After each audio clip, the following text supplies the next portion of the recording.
Hello guys, કેમ છો? જય શ્રી કૃષ્ણ, રાધે રાધે બધાને.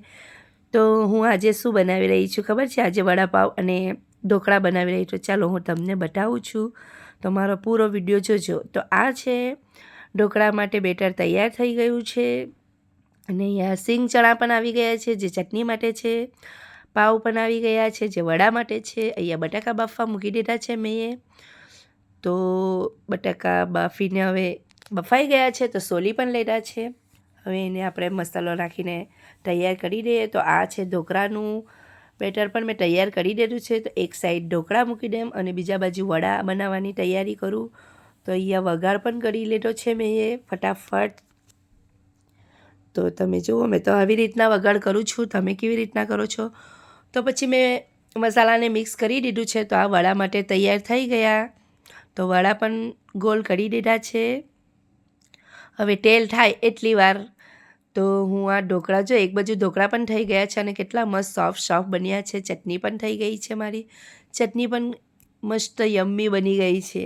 જોઈને મોંમાં પાણી આવી જાય એવું છે. તો તેલ થઈ ગયું, તો હવે આ વડાને પણ તળી લઉં છું મેં. તો જો વડા તળીને તૈયાર થઈ ગયા. તો કેવા લાગ્યા કમેન્ટ કરજો.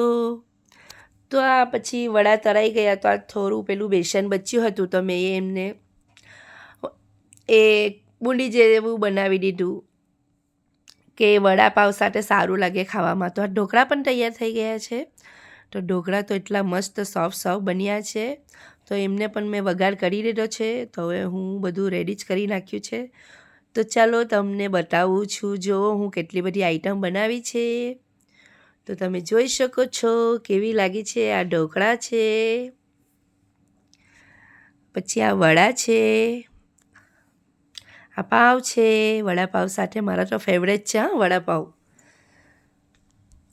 પછી આ ચટણી છે અને આ બેસનનું બનાવ્યું એ બુંદી જેવું, પણ એમને હું હવે તમારી ભાષામાં શું કહી છે ખબર નહીં. તો હું નજીકથી તમને બતાવું. તો ઢોકળા વડા તૈયાર છે અને દેખાવામાં પણ એટલા સુંદર છે કે જોઈને જ મોંમાં પાણી આવી જાય છે. તમારે ખાવું હોય તો કમેન્ટમાં કરી દેજો. તો ચટણી, આ કાંદા અને મરચાં તો મારા ફેવરેટ છે. વડાપાવ સાથે મરચાં ના હોય તો પછી વાત જ અલગ. તો આ રૂષાંગે પહેલી વાર સ્ટાર્ટ કર્યું છે. તો રૂષાંગ ખાય છે ને જો કરે છે તે રૂષાંગ, એને તો મસ્ત લાગ્યું. પછી આરવનો વારો આવ્યો, પણ આરવ તો નથી મારે વિડીયો ઉતારવો, તો હું જ વડું ચાખી લઉં. તો ટેસ્ટમાં તો એકદમ મસ્ત હતું. તો બી આરવનો પાછો હું વિડીયો ઉતાર્યો. તો આરવ કહે છે મસ્ત લાગ્યું. આરવ તો ખુશ થઈ ગયો. હા, તો લાઈક કરો એવું કહે છે. તો હું પણ એક બાઈટ ખાઈ લઉં. વડાપાવ મારું ફેવરેટ છે, તો હું પણ એક બાઈટ ખાઈ લીધું. સાથે સાથે મરચું તો મારું ફેવરેટ છે વડાપાવ સાથે. તો ટેસ્ટમાં મસ્ત હતા. તો ચાલો નેક્સ્ટ બ્લોગમાં મળશું. લાઈક સબસ્ક્રાઈબ કરજો. તો બાય ગાઈસ.